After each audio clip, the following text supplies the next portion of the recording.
নমস্কার, আমি অরবিন্দ কুমার দাস। প্রিয় ভাই ও বোনেরা, আজকে তোমাদের মাঝখানে নিয়ে চলে এসেছি অত্যন্ত গুরুত্বপূর্ণ একটি চ্যাপ্টারের নাম সিকোয়েন্স। আজকে আমরা এই চ্যাপ্টারের যে টপিকটি নিয়ে আলোচনা করব তা হচ্ছে সিকোয়েন্স চ্যাপ্টারটির ইন্ট্রোডাকশান। এটার জন্য আমরা কয়েকটা সংখ্যা প্রথমে ধরে নিই ফিল করার জন্য জাস্ট। যেমন ধরো 2, 4, 6, 8। তাহলে বলতে পারবে এর পরের যে ডিজিট, এর পরের সংখ্যাটা কি হবে? বলো, পরের সংখ্যাটা কি হবে? উত্তর স্যার, এর পরের সংখ্যাটা হবে স্যার 10। ক্লিয়ার? 10। যেমন আরেকটা বলি, 1, 1/2, 1/3, 1/4। তাহলে বলতে পারবে এর পরের যে ডিজিট, এর পরের যে সংখ্যা, পরের যে পদ, সেটা কি হবে? আমি জানি তোমরা চটপট বলে দিতে পারবে স্যার 1/5। এই যে তোমরা বলতে পারলে যে পরের সংখ্যাটা 10, নিশ্চয়ই তার পরের সংখ্যাটা 12, বা পরের সংখ্যাটা 1/5, বা তার পরের সংখ্যাটা 1/6। কেমন করে বলতে পারছো? নিশ্চয়ই এই ডিজিটগুলো কোনো একটা প্যাটার্নকে মানছে, কোনো একটা নিয়মকে মানছে, কোনো একটা সিকোয়েন্স মেনটেন করে চলছে, ওই কারণে তো বলতে পারছো। দেখবে আমরা সচরাচর কিন্তু বলেই থাকি, দেখবে তোমরাই যখন কোনো কারণে হঠাৎ করে পড়াশোনায় পিছিয়ে যাও, তখন স্যার ম্যামরা কী বলেন? প্যাটার্ন মেনটেন করে পড়, দেখবি পড়াশোনা উন্নতি হবে। যখন তুমি জীবনে পিছিয়ে যাচ্ছ, তখন বাবা মা বলবেন কি? প্যাটার্ন মেনটেন করে লাইফে চল, দেখবি জীবনে সাকসেস পাবি। তার মানে ভেবে নাও, একটা প্যাটার্ন মেনে চলা, একটা সিকোয়েন্স মেনে চলা, ক্লিয়ার? একটা নিয়ম মেনে চলা। তার মানে এখানে এখানে প্রত্যেকটা সংখ্যা একটা নিয়ম মানছে, একটা প্যাটার্নকে মানছে। তো যখনই নিয়ম, প্যাটার্ন, সিকোয়েন্স এই শব্দগুলো বলবো, তখনই মাথায় একটা তথ্য ভেসে উঠছে। সেই তথ্য হচ্ছে কি? ইকুয়েশান। ক্লিয়ার? বলো না, জীবনের একটা সমীকরণ রয়েছে। যেমন ধরো উদাহরণ হিসাবে বলি, পৃথিবী সূর্যের চারিদিকে ঘুরছে উপবৃত্তাকার কক্ষপথে। সেই উপবৃত্তাকার কক্ষপথটাকে আমরা সমীকরণের রূপ দান করি কেমন করে? x² / a² + y² / b² = 1। আমি ওই যে পথটা, ওই ছবিটাকে আমরা একটা সমীকরণের রূপ দিলাম।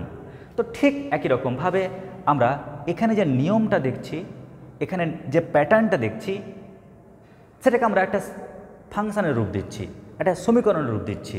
কীরকম সমীকরণের রূপ দিচ্ছি? f(x) = 1/x। কেমন? আমরা এর রূপ দিচ্ছি। স্যার এখানে তো আপনি একটা ফাংশান লিখলেন। হ্যাঁ, আর প্রত্যেকেই জানো ফাংশান কি? একটা মেশিনের মতন, তাই না? মেশিনের কাজ কি? মেশিনের কাজ হচ্ছে তুমি যদি এই মেশিনে কিছু ইনপুট দাও, তাহলে আউটপুট হিসাবে তুমি কিছু পাবে। ক্লিয়ার? তুমি যদি ইনপুট দাও, তাহলে আউটপুট হিসাবে তুমি কিন্তু কিছু রেজাল্ট পাবে। এখন প্রশ্ন হচ্ছে, তুমি ইনপুট হিসাবে কি দেবে? ইনপুট হিসাবে তুমি কি দেবে যে আউটপুট হিসাবে তুমি রেজাল্ট পাবে? চলো দেখে নিই। তো মাথায় রাখবে, আমরা এখানে এক্সের মান যা তা দিতে পারি, যে কোনো সংখ্যা দিতে পারি। ক্লিয়ার? যে কোনো রিয়েল নাম্বার দিতে পারি। বাট দেখবে সাধারণ ক্ষেত্রে যারা পেশেন্ট, ধরো কেউ সুগারের পেশেন্ট যদি হয়, তাহলে খাওয়ার উপর কিছু রেস্ট্রিকশান থাকে না? কেউ যদি ক্যান্সারের পেশেন্ট হয়, তাহলে নিশ্চয়ই তার খাওয়া দাওয়ার উপর কিছু রেস্ট্রিকশান থাকে। তো ঠিক একই রকমভাবে ভেবে নাও যে সিকোয়েন্স চ্যাপ্টারে এর খাওয়ার উপরে কিছু রেস্ট্রিকশান আছে। মানছি ও সব কিছু খেতে পারবে, বাট রেস্ট্রিকশান কি? এখানে আমরা এক্সের যে মান, এটা কিন্তু ন্যাচারাল নাম্বার ছাড়া অন্য কোনো সংখ্যা কিন্তু দিতে পারবো না। ক্লিয়ার? আচ্ছা, যদি তাই হয় তাহলে কি দিব? যদি এক্সের মানটা 1 দাও, 1/1 মানে 1 পাচ্ছ। এক্সের মান 2 দাও, তাহলে 1/2 পাচ্ছ। এক্সের মান 3 দাও, তাহলে 1/3 পাচ্ছি। এক্সের মান 4 দিলে 1/4 পাচ্ছি। দেখো, একটা প্যাটার্ন পেয়ে গেলাম, তাই না? একটা নিয়মের একটা রূপরেখা পেয়ে গেলাম। তখন আমরা একে বলছি কি? সিকোয়েন্স।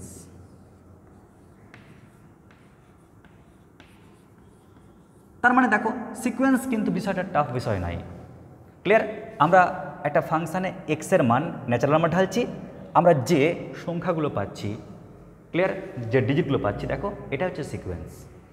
তাহলে আমরা যদি বলি স্যার সিকোয়েন্সকে লিখব কীভাবে, কি টেকনিকে লিখব, তো লক্ষ্য করো আমরা এখানে যে 1 পেয়েছি, এই 1টা কার মান বলতে পারবে? আমরা এক্সের মানটা 1 রেখেছি, তাহলে অ্যাকচুয়ালি 1টা হচ্ছে এফ অফ 1। তুমি যদি এক্সের মান 2 রাখো তাহলে এফ অফ 2 পাবে, তার মানে কি 1/2টা এফ অফ 2 এর মান, তাই না? একই রকমভাবে এটা হচ্ছে কি এফ অফ 3 এর মান। অর্থাৎ আমি যে এই ফাংশনাল ভ্যালুগুলো পাচ্ছি এদেরকে যদি আমি এই সেকেন্ড ব্র্যাকেটের মধ্যে লিখি তাহলে যা পাচ্ছি এটা হচ্ছে সিকোয়েন্স। এখন প্রশ্ন, স্যার এর চিত্রটা কীরকম হবে, এর ছবিটা কীরকম হবে? তো দেখো এর ছবিটা কিন্তু অসাধারণ। আমি এই অঙ্কের রেসপেক্টে শুধু ছবিটা আঁকছি, যখন উদাহরণ দেব তখন বিভিন্ন বিভিন্ন ফাংশনের জন্য ছবি আলাদা হবে। তবে এই ক্ষেত্রে যে ছবিটা হবে প্রিয় ভাই বোনেরা একটু লক্ষ্য করো সবাই। আমি দুটো অক্ষ নিচ্ছি, একটা হচ্ছে এক্স অক্ষ আর একটা ওয়াই অক্ষ। এবার লক্ষ্য করো, যখন এক্সের মান 1 পুট করছি তখন 1 পাচ্ছি।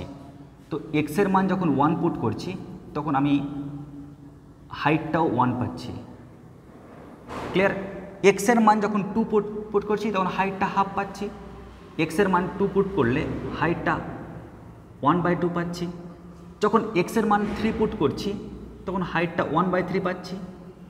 যখন এক্সের মান 4 পুট করছি তখন হাইট 1/4 পাচ্ছি। তার মানে ভাবো আমি এক্সের একটা করে মান পুট করছি আর আমি একটা করে এফ এক্সের মান পাচ্ছি। 1 পুট করলে F1 পেলাম, 2 পুট করলে F2 পাচ্ছি, 3 পুট করলে F3 পাচ্ছি। এরকম করে কিন্তু মানগুলো আমি পেতে পেতে যাচ্ছি। ক্লিয়ার? তো একেই যখন আমি চিত্রের রূপ দিচ্ছি তখন এরকম পাচ্ছি। আর এই যে দেখতে পাচ্ছ এফ এক্সের মানগুলো, ওই মানগুলোকে নিয়ে নিয়ে নিয়ে নিয়ে আমরা সেকেন্ড ব্র্যাকেটের মধ্যে লিখছি আর সেটাকে বলছি আমরা সিকোয়েন্স। স্যার আপনি কেন বলছেন না বারবার? আপনি এদেরকে নিয়ে একটা সেট বানাচ্ছেন। আমি এই কারণে বলছি না, কারণ অনেকে ভাবে যে এদেরকে নিয়ে যে সেটটা বানাই ওটাই সিকোয়েন্স, কিন্তু অনেক সময় দেখবে সিকোয়েন্স আর সেট একই নয়। ক্লিয়ার? কেন একই নয়, কী জন্য একই নয় আমি আস্তে আস্তে বলছি। তাই আমি এক্ষেত্রে বলছি এই ফাংশনাল ভ্যালুগুলোকে নিয়ে নিয়ে নিয়ে নিয়ে আমরা যখন সেকেন্ড ব্র্যাকেটের মধ্যে লিখে রাখবো তখন আমরা বলছি এটাকে সিকোয়েন্স। আচ্ছা, তাহলে এটাকে আমরা আর কি অন্যভাবে ডিনোট করতে পারি? অবশ্যই পারি। এটাকে আমরা ডিনোট করতে পারি এইভাবে, যেহেতু আমরা এফ এক্সের মান নিচ্ছি তাই লিখছি এফ এন। কেমন? যেখানে এনটা কি, যেখানে এন হচ্ছে the set of natural number থেকে নেওয়া মান। কেমন? আচ্ছা, এটাকে আমি অন্যভাবে কিন্তু প্রকাশ করতে পারি, অন্যভাবে লিখতে পারি। কেমন করে? আমরা লিখতে পারি সেকেন্ড ব্র্যাকেটের মধ্যে এফ এন, ব্র্যাকেট কমপ্লিট করার পর এন ইকুয়াল টু, দেখো আমরা 1 থেকে মান নিচ্ছি, আগে 1 বসাবো, 2 বসাবো, 3 বসাবো, একদম ইনফিনিটিভ অবধি। এভাবেও কিন্তু লেখা হয়ে থাকে।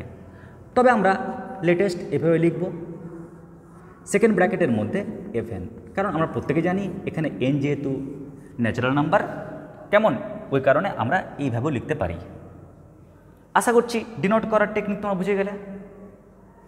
এবার এখান থেকে একটা দেখো দারুণ ব্যাপার রয়েছে। কীরকম ব্যাপার?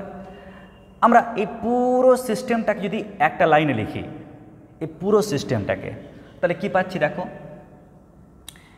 এখানে এফ এক্স রয়েছে, আমরা এক্সের মান কি ঢালছি, ন্যাচারাল নাম্বার, আর কি পাচ্ছি দেখো, যা পাচ্ছি ওটা কিন্তু ফাংশনাল ভ্যালু, ওটা ফাংশনের উপরে ডিপেন্ড করবে, তাই না? কিন্তু কি দিচ্ছি ওটা কিন্তু তোমার হাতে আছে।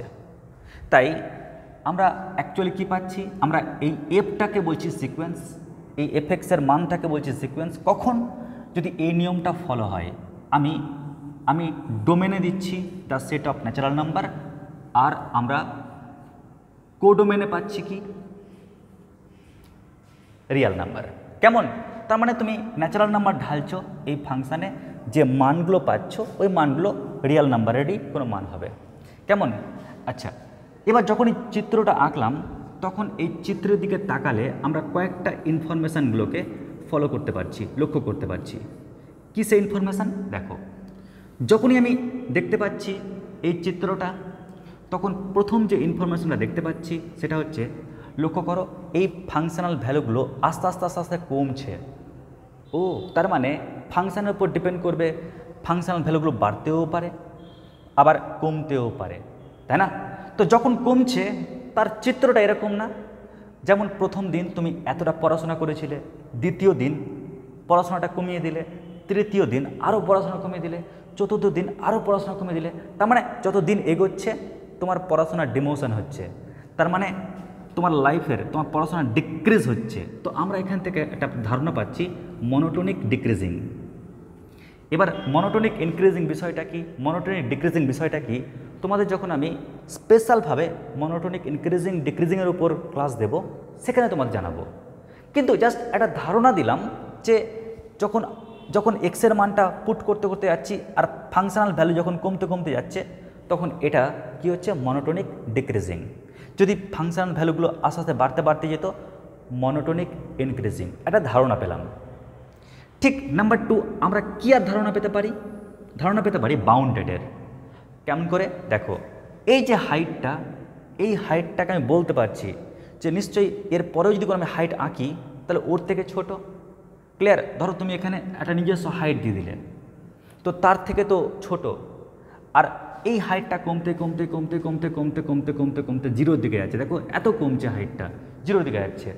তার মানে কি ওই হাইটটাকে আমি মাপতে পারছি, কারো থেকে বড় কারো থেকে ছোট।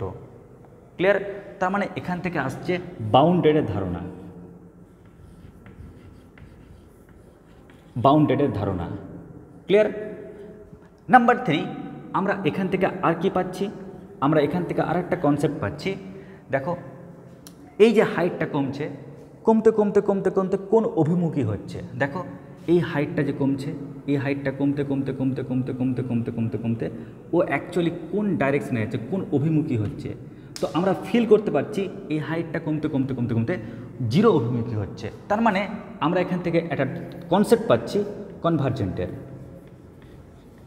কনভার্জেন্ট। ক্লিয়ার? যেমন এটার ক্ষেত্রে কোন পয়েন্টে কনভার্জ করছে? জিরোতে কনভার্জ করছে। আমি বুঝতে পারছি হাইটটা কমতে কমতে কমতে কমতে জিরো হতে চাইছে, তাহলে জিরোর দিকে কনভার্জ করছে। তার মানে আমরা কনভার্জেন্টের কিন্তু একটা ভালো কনসেপ্ট এখান থেকে পেয়ে যাচ্ছি বা পেতে পারি। তো আমরা মনোটোনিক ইনক্রিজিং ডিক্রিজিং হোক বা বাউন্ডেড হোক বা কনভার্জেন্ট হোক, এদের জন্য ইউনিক আমরা ক্লাস দিয়ে এই টপিকটাকে আরও সুন্দর করে ডিসকাস করব, যাতে পুরো তথ্য বুঝতে পারো। এবার তোমাদের মনে কোশ্চেন জাগতে পারে, স্যার আপনি একটু আগে বললেন যে সিকোয়েন্স আর সেট নাকি একই নয়। ক্লিয়ার? কিন্তু আমরা তো ওই সংখ্যাগুলোকে নিয়েই তো আমরা ওই সেকেন্ড ব্র্যাকেটের মধ্যে লিখছি, আর তৈরি তো সেটই হচ্ছে। স্যার আপনি এটা কেন বললেন? কারণটা দেখো, একটা উদাহরণ দিলে বিষয়টা পরিষ্কার হয়ে যাবে। আমি একটা ফাংশন নিচ্ছি fn সমান -1 whole to the power n। কেমন? এবার দেখো প্রত্যেকে, একদিকে আমি লিখছি সিকোয়েন্স আর একদিকে লিখছি সেট। এখানে পুরো বিষয়টা ক্লিয়ার হয়ে যাবে।